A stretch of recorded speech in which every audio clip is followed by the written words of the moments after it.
Hello everyone and welcome to a brand new Planet Coaster series instead of No Limits on my channel. So basically I am still running the No Limits series as well, but I wanted to put in like another series just to sort of like increase the interest in the channel, I guess, because obviously Planet Coaster is a very popular game. It attracts like more views than No Limits does, so that's like one of the reasons, I guess. But also I do have the motivation to like do another series in Planet Coaster. I've not played Planet Coaster in ages and I really want to build like another amusement park in it because I love building amusement parks inside Planet Coaster. So for this one, like it's going to be like it's going to be quite a small amusement park. You'll see that I've sort of constrained myself later on in the time lapse with like these roadways around the perimeter of the park. One of the features I want to add is like a sort of main road, like a public road going through the middle of the park. So having like the park on two sides of a road, if that makes sense. But it's still going to be quite tight and compact, and there's going to be like roller coasters on top of roller coasters, rides on top of rides, and everything's going to be like quite tightly packed in. But I think those parks are really cool. Like Blackpool's like one of my favourite parks in that sense, that it's just like it's just so crammed in. Like Blackpool Pleasure Beach is just so crammed in and it's just really cool. So that's what I want to do with this park too. On top of that, like I said, there's going to be like roller coasters on top of roller coasters. So you'll see that in this episode, like where I start construction on a roller coaster, and you'll see that it's going to have like a tunnel that goes under the entranceway, and it's going to be like really like just sort of making most of the space available, like really like using the space like quite well, in my opinion. But yeah, like you'll see that in the time lapse, and you'll see sort of what direction I'm going in with this this sort of whole series. Basically, like here with the entrance, this is the entrance building I'm building at the moment. You'll see it's like a sort of an Art Deco sort of style, architectural style, really, just to sort of set the theme for the park, and just sort of give it an idea of what to expect for the rest of the buildings and stuff like that. So yeah, I hope you guys enjoy this series. I hope you enjoy the episode. I'll be back at the end of it again to talk about what we got built. But yeah, for the meantime, I hope you guys enjoy the time lapse, and I'll be back very soon. Thank you very much for watching.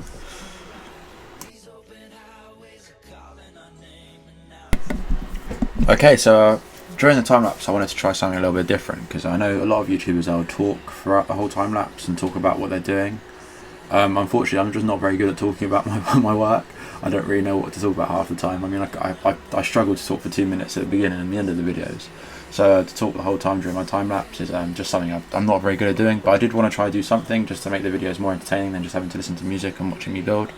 So I was just going to like literally just talk about like roller coasters and maybe like just do lists and stuff during the time lapse. So I thought I'd start off with something pretty simple for my first video, or my first go at trying this anyway, at least. And I thought I would just talk about my top 10. I never used to do a top 10 really, but that was always because I hadn't really been on that many roller coasters till maybe like the last couple of years. So like my roller coaster count is still pretty low. I've only been on like, I think it's like 120 roller coasters maybe max. The problem I have with roller coasters is that I only go on ones that I consider worthwhile, because I get really sick on them. I really enjoy them, but at the same time I get really sick on roller coasters. So like where I see like people, like especially people who vlog, they're able to just go on roller coasters like 20-30 times with the parks, like on a dead day. I'm lucky if I can get on the same roller coaster 3 or 4 times, to be honest, because I just get incredibly sick on them. But I still love them, like, obviously, and that's why I love building them on YouTube. That's why, yeah, I don't know, it's a weird one really, but yeah, I just like everything to do with roller coasters. But yeah, so I thought I'd go through like my top 10 roller coasters, and I want to do like lists or just talk about like a subject for every episode, for every video I do, for as long as I possibly can, really. So yeah, so I thought to start off with obviously this top 10 list, I'd just explain how I rank my roller coasters. So what I do is I've got like a note saved on my phone with just every roller coaster I've been on, and then I give it a ranking out of 100, and those like so yeah, so like I'll give like if I really enjoy a roller coaster, I'll normally get between about 80 or 90. So everything in my top 10 is above 80. So yeah, that's how I really rank roller coasters, and those change as well. So I'll go back through and like I'll compare to like similar roller coasters, and if I think actually that's roller coaster's not very good, I might like go and change. I don't know. I constantly like change my mind as well after going on new roller coasters and stuff. So obviously like I can never fully make up my mind. Like this list is subject to change, but based on my most recent like scores and stuff like that, this is how my roller coasters rank. And I think it's just like a different way to do it. And hopefully it's like kind of interesting to you guys to like see what my top 10 is and like see the sort of roller coasters I've ridden. It might be like worthwhile actually first to just talk about some notable exclusions from my top 10, like ones a lot of other people would put in their top 10, but I've not put in my top 10, and I've only really got 2 I think that are probably like quite, I would almost say shocking. So, and also actually my top coaster as well is a little bit like controversial as well, but we'll get into that later in the video. So first of all, I just wanted to talk about El Toro and Shambhala. So those are both roller coasters that generally you'd find in people's top tens. However, for me, they didn't reach my top 10. First of all, I can give like a brief explanation for each one really. El Toro was a case of like it being very very overhyped, in the sense that I thought it was going to be like just way more than ever should have been, like way more than any roller coaster probably ever can do anyway. I rode it in the morning when I first got to Great Adventure. I did it twice in a row because I thought it was going to get really busy. I did it twice in the morning, really early, basically as soon as the park opened. So I walked on it twice. Me and my brother did it.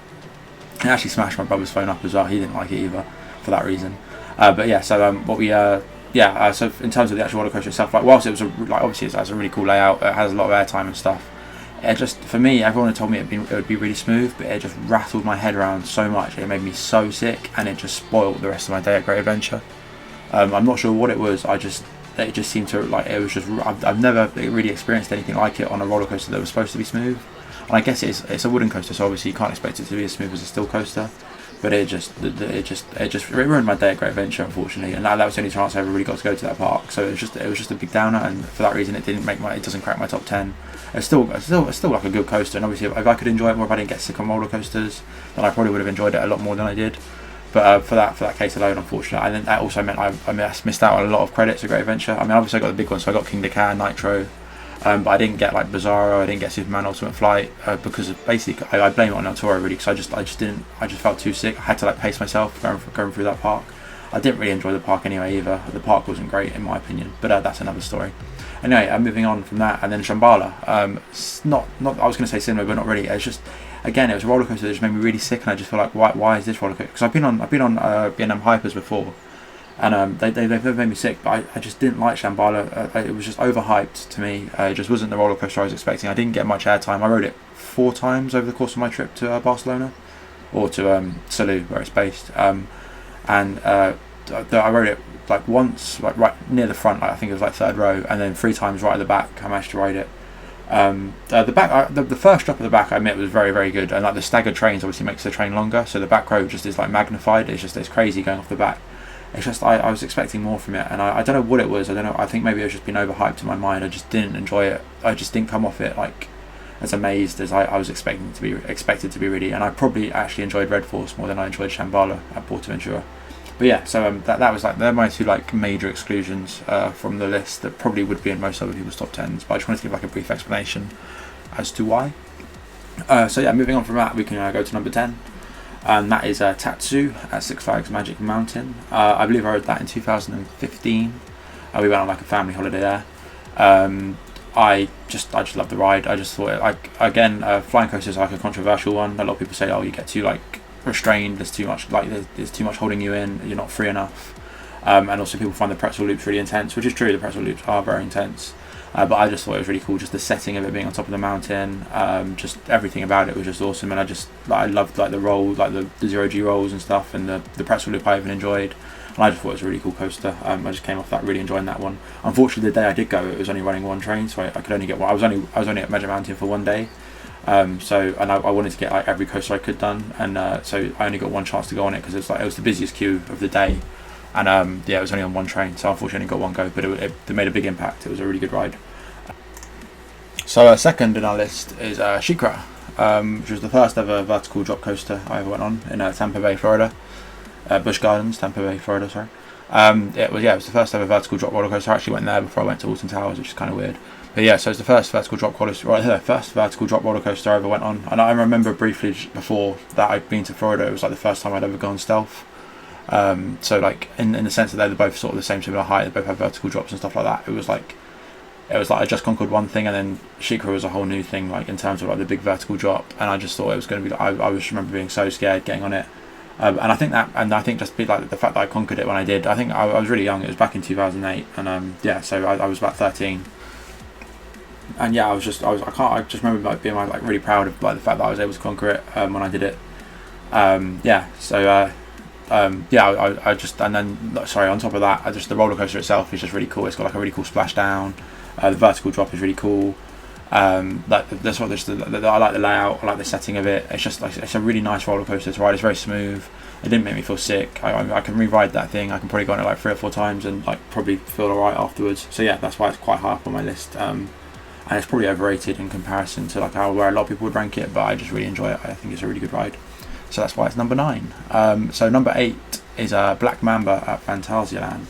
This was a roller coaster I rode in December for the first time. I went to Phantasialand. It was like so we'd done Taron early in the morning, and I'd been saving like Black Mamba for a while because I wanted to get on it later in the day because I just knew it'd be better later in the day because I knew it'd be running faster and stuff. And so we got a back row ride like as it got dark because we were at the winter room event, so you can go on the roller coasters when it's dark. And I just thought it was amazing. I just thought it was like 100 times better than Nemesis, and I don't really rate Nemesis that much. But just for me, Black Mamba was amazing. It's like again, B&M inverts are ones that normally make me feel really sick. I don't particularly rate them. I don't go out of my way to try and ride them if I don't have to. If I say like, so last time I went to Busch Gardens for example was back in 2017. I missed out on one too because it wasn't worthwhile to me. I'd much rather re-ride other rides or get on rides I hadn't been on before. So but Black Mamba was different. Like I went on Black Mamba twice in the end because it was just so good. I just love the theming, the way it's set out in the place it is, like all the rock works, the way the station is completely underground. It's just a really cool experience. So that's why Black Mamba is number 8 on my list. Number 7 we have Nitro at Six Flags Great Adventure. This was my first ever B&M hypercoaster in 2015. It was a trip to New York I'd done with my brother, and so we got the chance to go to Six Flags Great Adventure. Like I already mentioned in this video, El Toro sort of ruined my day that day. But I'd never done B&M Hyper, and I'd never really experienced airtime in the way that Nitro was going to give it to me for that ride. Like now I know the airtime probably wasn't that strong in comparison to some rides, but at that point I hadn't really been on anything that provided so much floater air. I just remember just loving Nitro, and it ended up being like my favourite ride at that park at Six Flags Great Adventure. So that was a really great ride. There's not much in the sense of like theming and stuff. It was just really fun, like all the airtime and stuff it provided, a cool layout. Of the 3 B&M hypers I've been on, it ranks 2nd. So there's like a little clue as to what might be coming up in the rest of the list. But so at number 6 we have X2 at Six Flags Magic Mountain. Again, another roller coaster I rode in 2016. I can't remember. When I went to LA, I went on X2. Obviously, went on X2. It was the first ride we went on at the beginning of the day. Me and my brother, we wanted to get there really early, just because we knew this was the one that was either likely to break down or get a massive queue, and we just wanted to get over and over and done with. Again, it was only one. I was only at Magic Mountain for one day, so I only got the chance to ride it once. Because we obviously we had like 18 roller coasters to get on that day. So I only got the chance. I would have liked to have ridden it again, but I just knew like with my motion sickness and stuff like that, I was only going to be able to ride it once. But that one ride was enough really to give it a place in my top 10. It was amazing. I really enjoyed it. Just the first drop, it was like synced with the soundtrack. It was just amazing. It was just a really cool experience. And then so number 5. It used to this ride. So this ride changed actually recently because I recently went to Portaventura for the first time. It used to be King de Ca, but I sort of realised that what I much prefer is that the actual ride is now Red Force. It used to be King de Ca in this place, but now it's Red Force. King de Ca got moved right down, only because I just much prefer the restraint and the free feeling and the non-rattliness of Red Force. Whereas King de Ca is so rattly as you got that launch. So it's obviously an amazing experience. So going that fast is just like unlike anything else. But then at the same time, just having like the restraint on Red Force, just being completely like free. And then just the smoothness of Red Force was just much better. I would say though, obviously like, the anticipation you get from the launch and King de Ca, because with Red Force you roll straight onto the launch and you zoom off. There's no like stop and anticipation. There's no like countdown or anything, which is much better on King de Ca. Obviously the acceleration of the launch on King de Ca is better. It's much faster. And I sort of prefer the twisting drop as well on King de Ca, whereas Red Force is just a straight drop down. Whereas one little twist is not like a 360-degree twist down. But overall, Red Force, I much enjoyed. I preferred coming off of Red Force than I did King de Ca, if that makes sense. But so that's number 5. Sorry, not number 6, number 5. Number 4 is Icon at Blackpool Pleasure Beach. Again, this is like probably a controversial one for a lot of people. Icon for me was just really easy to re-ride, and that sort of factors quite high into my rankings. Like if I can re-ride a roller coaster and it doesn't make me ill, it's like a really big bonus because I can just enjoy it so much more because I can go on it loads of times and I can like just really get a feel for it. And Icon was I don't know. I'd never been on a Mack launch coaster before. It was the first one. It's the only one I've done so far until I'm going to Sweden soon. So hopefully Helix will get into my top 10 somewhere. But yeah, so Icon was just crazy. I just really enjoyed it. I know people say, oh, it's quite slow and it's not amazing, like there are better Mac launches out there, but for me, I really enjoyed Icon. I thought it was a really good ride, and my whole day at Blackpool was really good, so that probably helped as well. I had a really good day at Blackpool. And then moving on from Icon, we come to number 3, which is Taron at Phantasialand. And whilst Taron is a really amazing coaster, it's incredible. The first ride we got on it was in the morning, which was kind of sluggish. I was expecting more from it. There wasn't as much like intensity as I hoped there would be. And the second launch sort of let me down. The midway launch I didn't think was as good as people would maybe hyped it up to be. But yeah, other than that, it was a really the ride is really good. And then we got 2 night rides on it later in the day, so I managed to get on it 3 times when I went. Again, it did make me feel a bit sick, so I couldn't get too many re-rides on it. I mean, the park was so dead the day we went, so I probably could have got so many more on if my body let me, which is really annoying because I'd love to have been able to get more rides on it, but unfortunately I just wasn't able to. And also we only had one day at Phantasialand, and we had to do like the whole park and stuff, and there was also loads of other stuff obviously to do there. But yeah, in terms of Taron, really good ride. Got number 3 in my list. Yeah, but just unfortunately just wasn't as good as it has been made out to be. And then so in number 2 is Mako at SeaWorld in Florida. Again, great B&M Hyper, better than Nitro. I rode this one 5 times in a row, which is like a record. Like, it's crazy. I don't ever ride roller coasters like 5 times in a row. They just make me too sick. But this one was just so good that it deserved to be ridden 5 times. So yeah, that's 2. Again, it's just the airtime when it was good. The trims were a bit annoying. Like obviously the trims weren't great. I don't know. It was just a really cool. Like I managed to. I think just getting on the back row, because I went on Mako before I went on Shambhala, obviously, and I just think being able to get on the back row and just going down that first drop was just crazy. It's just like the way it just dragged you out of your seat, and then like going over those airtime hills was really cool, and just the whole setting of the ride was just really cool for me. I really enjoyed that one. And then my number 1 coaster, which is going to be a bit of a shock to a lot of people, is actually Cheetah Hunt at Busch Gardens, Tampa Bay. I love that ride. I don't know what it is, and it's got the restraints. It's got like the over-the-shoulder restraints as well, and it's not very forceful. It's not very intense. It's just one of those rides you can sit on, and I again, it was one of those rides that I think I got to at the end of the day, and I rewrote it like 4 times, and I hadn't been on Montu that day yet because Montu had been closed down all day. But I was just like, you know what, I'd rather just sit on Cheetah Hunt than go and ride Montu for that trip. And I've been to Florida like 3 times in my life, and so this when I went in 2008, 2010, and 2017. So obviously Cheetah Hunt wasn't open in 2010 when I went for my first and second times.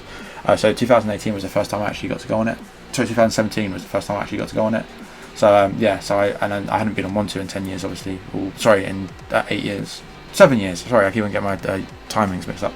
But yeah, so yeah, I chose to just sit on Cheetah Hunt instead of going ride Montu, and I don't regret it at all, because I just thought Cheetah Hunt was amazing. I can't put into words how much I love that ride. But it's weird, I know, because Taron should be better. Some of the other rides I've been on should be better, but they're not. It's just Cheetah Hunt is just crazy. It's just a crazy good ride. But yeah, so that's it really. I hope you guys enjoyed this more than music. I mean, obviously your opinions are worthwhile. I want to know what I should do in my videos in future, so let me know if you'd rather me just put music instead of me talking and rambling on for ages. Let me know. But yeah, thank you very much guys for watching, and obviously we're going to switch now. We're going to switch back into just the normal mode of me talking about what I got built. So yeah, thank you very much, and I will be back in 2 seconds. Okay, so welcome back to welcome to the end of the video rather. Yeah, so let's just have a little look around, and we can just sort of go through some of the things I've built. So first of all, I just want to explain that with my roller coasters in Planet Coaster, I'm just not a massive fan of building roller coasters in Planet Coaster. It just takes so much effort to get something smooth, and it's just like, in terms of what you can achieve in No Limits, for me it's just not worth it. So like where you can see so here the roller coaster is probably not that smooth when you go on ride and stuff. It's just because I just can't be bothered to it's just not worth the effort to make it really smooth. There's just not much benefit for me personally. I'd rather just sort of get the layout done and make it look realistic. I mean, obviously the layout I want to be realistic. I want it to be like a realistic layout. So in that sense, yeah, it is like it's a realistic layout, I guess. But it's just when you're actually on the ride, I guess it's not like as smooth as it probably could be, like in terms of doing like smoothing techniques and stuff like that. But for me, yeah, I mean, it's mostly just about like the visual look of the roller coaster, and you know, just like how realistic it looks in terms of like the support structures and all the details you add to it. So I just wanted to sort of get that out of the way with. Like it's something that really stops me from playing this game. It's quite annoying. But yeah, so I guess it's an excuse just to say like, look, my roller coaster isn't that good in terms of point of views and on ride, but like I still want it to look realistic. So I think like the layout itself is pretty much realistic, especially for this type of roller coaster, next car roller coaster. The only annoying thing about it is you can only run one train on it, which I didn't realise until after I finished construction on it. So it's going to have like a really rubbish capacity. But so you sort of have to like imagine that it would run 2 trains really, because yeah, these rides are supposed to be able to run like more than 1 train normally. But yeah, you can see like it sort of covers a lot of the park. But you can see I've like incorporated trenches and like tunnels and stuff. So like the main entrance away is going to go straight over the top of the this tunnel here. So there's going to be like built in this area here, there's going to be like another shop and stuff, and it's going to be like all hidden in quite well, and it's all going to it's going to fit, and it's going to look a lot better than it does at the moment, where it looks a bit messy at the moment. But yeah, so I'm doing custom supports as well. I just think with Planet Coaster, again, if you use custom supports, your rides just look a whole lot better than they would if you just used the in-game supports, and that's just a personal thing. I like the realism sort of side of building things. Again, there's a lot more detail to add and stuff, and obviously there's loads more supports to do. But we've got to start on those supports, so you can just get sort of an idea of what it's going to look like. Now you get like I just think from here, like, oh, if I can get the right view, 1 second. It's just like quite a cool entrance to the park, just having like a massive like roller coaster in the background. And like I said, there's going to be loads of roller coasters. At the moment we've only got 1 square, so I'm going to like try and confine myself to this square for as much as I can, and build as much as I can in here, and then move over to this. This is going to be like the highway, or the road that runs through the middle of the park. And then there's going to be like another section back here, but I want to focus on getting this area filled up first and then moving over. So it's almost like a phase 1 on this side and then a phase 2 on the other side. On top of that, obviously we've got I think that most of the time lapse is me building the entrance building.